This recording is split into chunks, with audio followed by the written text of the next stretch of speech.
Now stir it up a little bit. Hey guys, what's up? It's Beth. So for today's video, I'm going to be showing you how to make like a healthy breakfast apple crisp. I'll be kind of following this recipe right here. So it seems pretty simple. I already did a few things to get prepped, and make sure to like and subscribe, and let's just get straight into it. So to prep, I already preheated my oven to 375. I pre-chopped 3 pounds of Gala apples, and I did them in very thin slices. So I don't know if that's focusing, but they're very thin. Then I chopped up half of an orange right here and did like little, I chopped it into 6 pieces. So it's a Caro orange. And then I also chopped up some walnuts, like pretty fine as well. They're like Little baby pieces. And I went ahead and pre-greased this glass 9x13 baking sheets. I just went ahead and did those things because they're time killers, and like, you know how to chop things up. I don't need to show you me physically chopping them. So, okay, the first thing that we're gonna do is we've got our bowl of apples here that I pre-chopped, like I said. You want to use like a sweet apple, so that's why I picked Gala, because they're like relatively cheap and they're really sweet. Got our good old wooden spoon. And then we are going to put all of the topping ingredients into this bowl. So the first thing is 3 tablespoons of orange juice. Sorry if I seem weird. I already filmed a video today.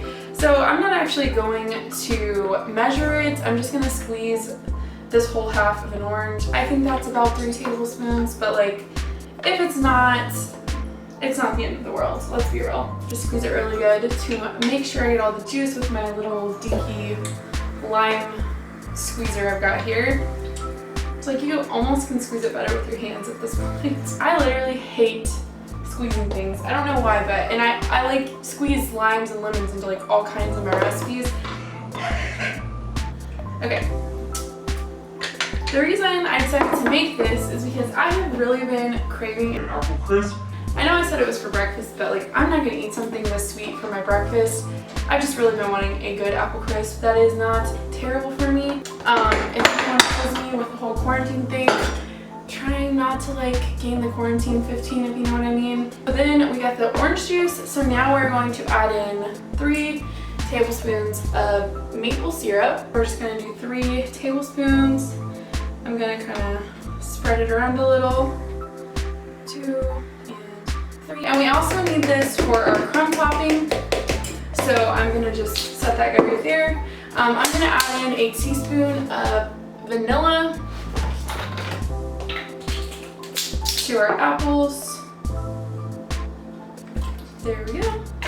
So we're gonna add in 2 tablespoons of cornstarch. 1 and 2. Like, honestly, I use cornstarch so much, it's crazy. I like don't understand how much I don't understand why I use it so much, but I use it to coat tofu, so that's probably why. But like, I'm a cornstarch queen. I really am. We're gonna add in cinnamon to this as well. Let me see how much. 1 teaspoon of cinnamon. I like that because some recipes they're saying like add half a teaspoon of cinnamon to an apple pie, and I'm like, no, it better taste like cinnamon, okay? I like cinnamon like literally so much. Then we're going to just stir this around, from what I understand. Just going to stir it like so. Oh, I missed an orange. Let me add that in there. I feel like my wooden spoon is literally about to break. For some reason, whenever I said this, it reminds me of Toy Story with the little spoon guy, the spork guy, like the new Toy Story. I literally love him. So funny. Alright, so I'll throw those back in there. We're going to just dump all of those in there. I find sometimes like a lot of apple desserts have a lot of like added sugar, and that's why I really like this, because it's not just like overly sugary. Most of the sugar just comes from the apples, and holy crap, this is a lot of apples, but most of the sugar just comes from the apples, which I love because apples have so much sugar anyway. Here is what it looks like so far because I haven't made the topping. Now for our topping part, we are going to actually do everything in this bowl that would be the apples. Okay, it says to wipe the bowl out, but I don't think that's necessary, in my opinion. Why? So first thing we're gonna do is we're actually going to melt 5 tablespoons of butter. I'm using the Earth Balance soy free because we don't eat dairy at my house, and then I'll show you what to do after that. So right now we are just melting the butter. I have it on like a medium heat, and like I said earlier, I preheated my oven to 375. I've said this before, I don't have a microwave, so I have to use well, I choose not to have a microwave. It's not like a cost thing. I just don't personally like them, so I don't have one. Alrighty, so our butter is melted. So now we are going to just put the butter in this bowl. And then we're going to add in 1/4 cup of our maple syrup. Okay, and we're going to add 3 tablespoons of milk. I have this oat milk. I don't actually usually drink oat milk, but that's what we're going to use today because I have some. So 3 tablespoons, 1, 2, 3, and we're going to just, like I said, stir that up. So we're just trying to get it like combined. I'm gonna add a little dash of vanilla. This recipe does not call for vanilla in anything, but vanilla just makes it so much better, y'all. Stir that around. And it says in a separate bowl to do our flours and all that stuff, so we'll do that. You know, this does not call for salt, but it's gonna be a little salt because salt adds flavor. So I am adding in, it calls for whole wheat flour, but I have a gluten allergy, so we're going to do coconut flour. I'm only going to do 1/4 cup of coconut flour because coconut flour, if you know anything about it, is super absorbent and you pretty much always have to have it. So we're just going to put like 2 heaping spoonfuls because my measuring cups are dirty and I don't feel like washing them. Just being honest. I'm gonna add a little dash of salt because like I said, it needs salt. Salt just adds flavor. So we're gonna add in our 1/3 cup of walnuts, 2 cups of oats. So 1, 2. I'm using the gluten-free rolled oats from Sprouts.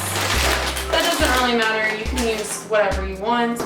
We need 1/4 cup of unsweetened coconut. This is just from the bulk section.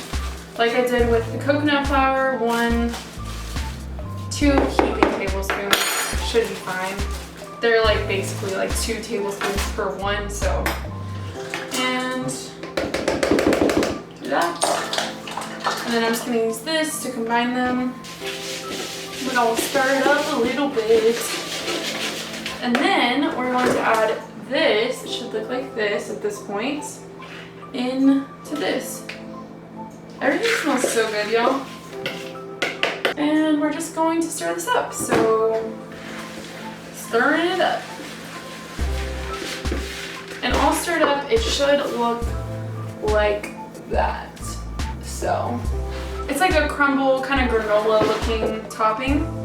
And then all we have left is I'm just going to sprinkle this on top of this. So just like that. Honestly, I kind of want to taste this, so that tastes really good. The coconut is a really good addition. And if you don't want coconut flour, you could use almond flour, gluten-free flour, or like the whole wheat flour it was saying. You could use regular all-purpose. You can use like whatever flour really. I usually mod every recipe that I cook. So I'm a prime example of most of the time when you mod stuff, it turns out okay. The modifications actually work. As long as you don't do anything too crazy. But you can use anything for the flour, you can do anything for the milk or the butter. For oil-free, I would think you would just do applesauce, although I don't think that would be nearly as tasty, but it's still something you could do.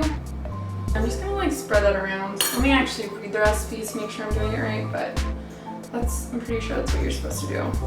So yeah, and then you just like press it to have clumps whenever it cooks, like so. Here's what it looks like before you put it in the oven. It already looks super good and I cannot wait to try it. So we're going to just open up the oven and take this guy and throw it in here. And Alexa, set timer for 40 minutes. 40 minutes, starting now. So I took this out of the oven because I'm going to put foil on it. It actually looks darker than what it's showing up. And then I'm gonna put it in for another like 10 minutes and then I'm gonna take it out, take the foil off, and then put it in for another 5 just to crisp up the topping. So that's what we're gonna do real quick. Just gonna like set that on there so it doesn't get burnt. So it has been 10 minutes, so I'm gonna take the foil off and gonna set a timer for 5 minutes. Alexa, set a timer for 5 minutes. 5 minutes, starting now. So I just took it out of the oven. It cooked for about like 55 minutes. So yeah, this is what it looks like. It looks really good so far. I will show you what it tastes like later on once I do a taste test. So this is the final product. I almost said project, but we both agree that it turned out really good. Did you like it? I love it. It tastes like apple cobbler. It tastes like apple cobbler. But yes, it turned out really good, so A+. Okay guys, so I really hope you enjoyed watching me make this like healthy apple crisp. It turned out amazing. It tastes so freaking good. I highly recommend making it. It's super easy and it's a great recipe to have for dessert or for breakfast. If you like this video, make sure to like and subscribe down below. Make sure to comment any video suggestions or anything you want to say. I love you guys so much. Bye guys!